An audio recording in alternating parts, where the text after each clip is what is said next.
सुंदरवन जंगल में कालू कौवा अपनी बीवी टुनटुनी और अपनी माँ टूनी के साथ रहता था। टुनटुनी और कालू कौवा टूनी के साथ बिल्कुल अच्छा बर्ताव नहीं करते थे। एक दिन कालू कौवा काम के लिए निकल जाता है। टूनी को बहुत भूख लगती है। वो टुनटुनी को आवाज लगाकर बोलती है, टुनटुनी बेटा कुछ खाने को बना दो, बहुत भूख लग रही है, दोपहर भी हो गई है, मुझे दवाई लेनी है। खाने को भी मैं ही बना कर दूंगी। आपके हाथ पर क्या काम नहीं करते? दिन भर परेशान कर देती हो, कुछ तो काम कर लिया करो।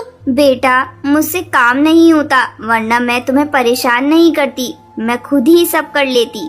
हाँ हाँ, खाना खाने को बोल दो बस तो भर भर कर खा लोगी, और थोड़े से काम का बोल दो तो हाथ पैर नहीं चलते इनके। इतना बोलकर टुनटुनी अपने कमरे में चली जाती है। टूनी चिड़िया भूखी ही रोते रोते अपने कमरे में जाकर सो जाती है। शाम को कालू कौवा नौकरी से आकर अपने कमरे में जाकर सो जाता है। टूनी चिड़िया भूखी प्यासी ही सोई रहती है, उसे कोई पूछने नहीं आता। दूसरे दिन टूनी की तबीयत खराब हो जाती है। टूनी कालू कौवे के पास जाती है और बोलती है, बेटा कालू मेरी तबीयत आज कुछ ठीक नहीं है और मेरी शुगर की दवाई भी खत्म हो गई है, जरा बाजार जाकर ला दो।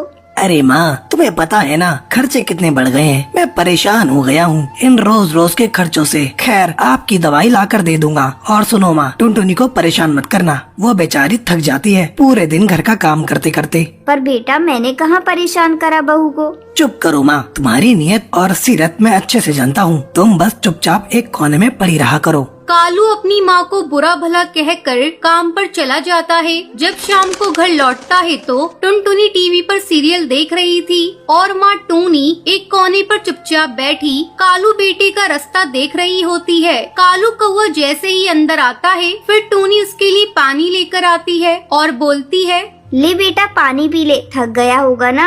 हाँ हाँ P low Kalu G P low, तुम्हारी माँ को ही तुम्हारी फिक्र है बस, मैं तो कभी तुम्हारे बारे में सोचती ही नहीं हूँ। ऐसा नहीं है बहू, तुम टीवी देख रही थी इसलिए मैंने पानी दे दिया, आखिर मेरा बेटा है। अरे सब समझती हूँ मैं आपकी हरकतें, कितनी चालबाज हैं आप, घर में फूट पड़वाना चाहती हो। ऐसा कुछ नहीं है बहू, बेटा तू समझा बहू को, ये क्या कुछ बोल रही है। क्या समझाऊं है, क्या समझाऊं, सही तो बोल रही है, कोई काम होता नहीं तुमसे और मुझे देखकर सब काम खुद करने लग जाती हो। मुझे तो समझ नहीं आता कि कैसे झेलूंगा मैं तुम्हें माँ। मैं तो कहती हूँ इनको ना किसी वृद्धाश्रम में छोड़ाओ, जान खा रखी है इस बुढ़िया ने। हाँ सुबह ही किसी वृद्धाश्रम में ले जाता हूँ। बेटा मैं कहीं नहीं जाना चाहती, मुझे अपने से दूर मत कर, मैं मर जाऊंगी। तुम्हें जाना ही पड़ेगा माँ, तुम इस घर में रहने लायक नहीं हो, तुम्हें इज्जत की रोटी हजम नहीं होती माँ, और न तुम हमें ठीक से रोटी खाने देती हो। अब हम ही इस घर को छोड़ देंगे, बस यही चाहती हो ना। कालू कौवे की बातें सुनकर टूनी रोते रोते बोलती है, नहीं बेटा तू ऐसा मत बोल, मैं ही चली जाऊंगी। सुबह होते ही कालू कौवा अपनी बूढ़ी माँ को वृद्धाश्रम छोड़ आता है। थोड़ा समय बीत जाता है। एक दिन कालू कौवा और टुनटुनी लंच के लिए अपने दोस्त मिट्ठू तोता को अपने घर बुलाते हैं। मिट्ठू कालू से बोलता है, अरे यार कितने सालों बाद मिले हैं अपन आज। हाँ यार बहुत टाइम हो गया। आज तो भाभी जी के हाथ का खाना खाने को मिलेगा, पर भाभी एक बात बोलूंगा, आंटी जैसी दाल की खिचड़ी कोई नहीं बना सकता, वो तो पूरे जंगल की बेस्ट कुक है। क्यों है ना कालू कौवे?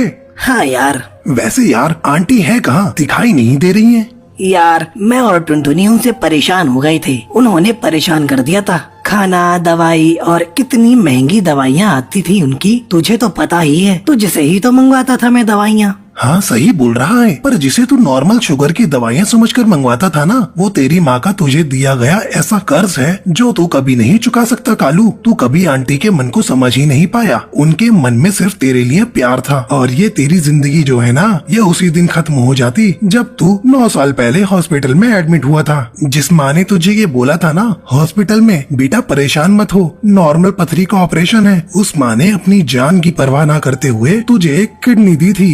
वो चाहती तो उस वक्त अपनी फिक्र करके तुझ जैसी औलाद को मरने देती, पर उन्होंने तुझे बचाया, और थू है तुझ पर कालू। मिट्ठू की बातें सुनकर कालू की आंखों से आंसू बहने लगते हैं। दूसरे दिन ही कालू कौआ सुबह सुबह अपनी माँ को लेने आश्रम पहुँच जाता है। आश्रम में टूनी की तबीयत बहुत खराब होती है और वो बस कालू को ही याद करती रहती है। डॉक्टर कालू को देखते ही बोलती है, कैसे बेटी हैं आप, जो अपनी माँ को इतनी तकलीफ में भी यहाँ छोड़ गए। वो आपको इतना याद कर रही है और आप अपने ही जीवन में मस्त हैं। आप जैसे लोगों को अपनी माँ का जरा भी ख्याल नहीं होता। डॉक्टर, आप उन्हें ऐसे मत डांटिए, उनकी कोई गलती नहीं है। वो तो मैं ही बार बार बीमार पड़ती रहती हूँ। देखा कितनी अच्छी माँ है, तुम्हारी गलतियों को भी अपनी गलती बता रही है। तुम धन्य हो जो तुम्हारे पास माँ है। इस दुनिया में ऐसे भी पक्षी हैं जिनके पास माँ का साया तक नहीं होता।